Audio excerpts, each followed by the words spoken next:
Je vous salue, chers amis. Nous sommes maintenant à la moitié de notre découverte du livre « La tragédie des siècles » où nous continuons à examiner les idées maîtresses du chapitre 25 intitulé « La loi de Dieu est immuable ». C'est essentiel car cela pose les bases de ce que nous lirons dans les chapitres suivants. Dans ce chapitre, nous avons examiné un avertissement en 3 parties décrit dans l'Apocalypse. Nous avons vu comment le premier avertissement souligne que l'heure de son jugement est venue et que nous sommes appelés à adorer le Dieu créateur qui a fait le ciel et la terre, la mer et les sources d'eau. Plus loin, nous lisons qu'il y aura un peuple qui, se reposant entièrement sur le Christ, gardera les commandements de Dieu et la foi de Jésus. Ces commandements incluent le 4e qui nous demande de nous souvenir du jour du sabbat pour le sanctifier. Ellen White écrit dans La tragédie des siècles, en contraste avec ceux qui gardent les commandements de Dieu et qui ont la foi de Jésus, le 3e ange signale une autre classe de gens contre les erreurs desquelles il profère ce solennel et terrible avertissement. Elle cite ensuite Apocalypse 14, 9, 10. Si quelqu'un adore la bête et son image et reçoit une marque sur son front ou sur sa main, il boira, lui aussi, du vin de la fureur de Dieu. Le livre de l'Apocalypse est rempli de symboles prophétiques. Ainsi, pour comprendre ce message, nous devons d'abord interpréter correctement les symboles et nous demander ce que représente la bête, l'image et la marque. Parce que la Bible est son propre et meilleur interprète, nous pouvons creuser plus profondément Apocalypse 12 et 13 pour comprendre ce que signifient ces symboles. En Apocalypse 12, nous voyons que le dragon cherchait à détruire le Christ à sa naissance. Le verset 9 nous dit que le dragon est Satan. C'est lui qui a inspiré le roi Hérode à essayer de mettre le Sauveur à mort. Mais nous lisons dans la tragédie des siècles, mais l'Empire romain, dont le paganisme était la religion officielle, fut le principal instrument de Satan dans sa guerre contre le Christ et son peuple au cours des premiers siècles de l'ère chrétienne. Il en résulte que si le dragon représente Satan, il représente aussi, à un point de vue secondaire, l'Empire romain sous sa forme païenne. Puis dans les 10 premiers versets d'Apocalypse 13, nous voyons une bête montée de la mer qui avait 10 cornes et 7 têtes, et sur ses cornes 10 diadèmes, et sur ses têtes des noms de blasphème.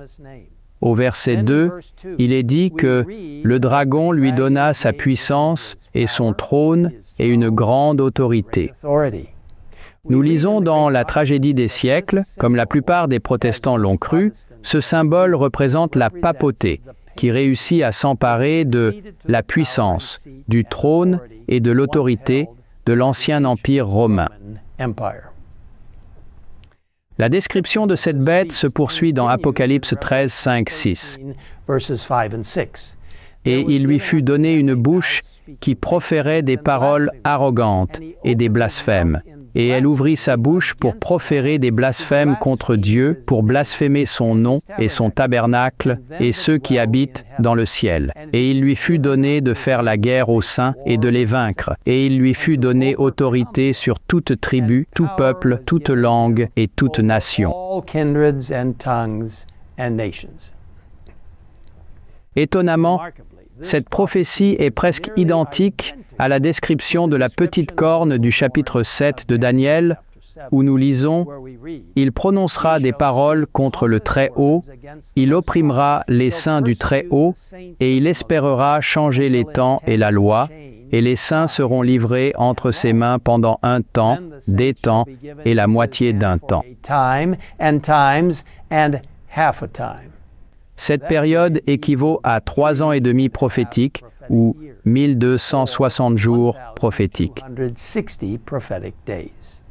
De nombreux érudits bibliques conviennent que cela fait sans aucun doute référence à la papauté, et l'histoire le confirme.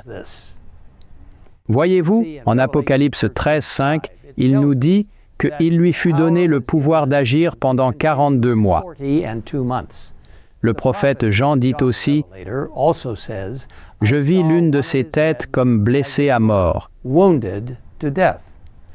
Une fois de plus, en comparant les Écritures, nous voyons que les 42 mois prophétiques d'Apocalypse 13 correspondent à la période de temps donnée dans Daniel 7:25 de 1260 jours prophétiques.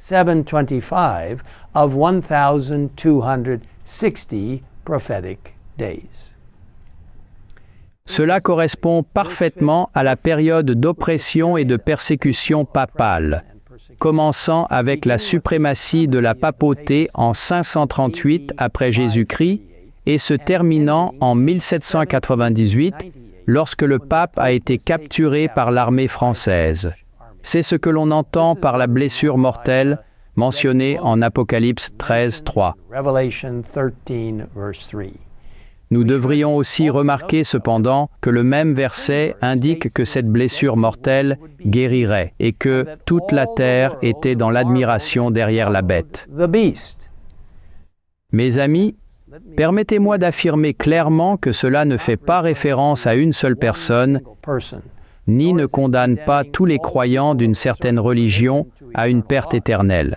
En revanche, il parle d'une institution historique qui existe depuis l'an 538 après Jésus-Christ et qui a été révisée aujourd'hui. Alors, qu'est-ce que tout cela a à voir avec l'avertissement en 3 parties trouvé en Apocalypse 14? Eh bien, les corrélations sont nombreuses, comme nous le verrons dans la suite de notre étude de la tragédie des siècles. Si vous n'avez pas encore téléchargé ce merveilleux livre, La tragédie des siècles, je vous encourage à le faire grâce à l'URL indiqué en bas de l'écran. Alors que notre temps ensemble touche à sa fin, permettez-moi de prier avec vous. Père Céleste, nous te demandons d'une manière très spéciale de nous aider à comprendre plus pleinement les implications des prophéties dans la Sainte Parole. Merci pour les messages des 3 anges d'Apocalypse 14. Merci pour la compréhension que nous avons d'Apocalypse 12 et 13 concernant les aspects d'Apocalypse 14. Merci d'avoir un peuple qui gardera les commandements de Dieu et aura la foi de Jésus. Nous voulons faire partie de ce groupe. Merci d'écouter notre prière et pour la promesse de ton prochain retour. Au nom de Jésus, nous te le demandons. Amen. Amen.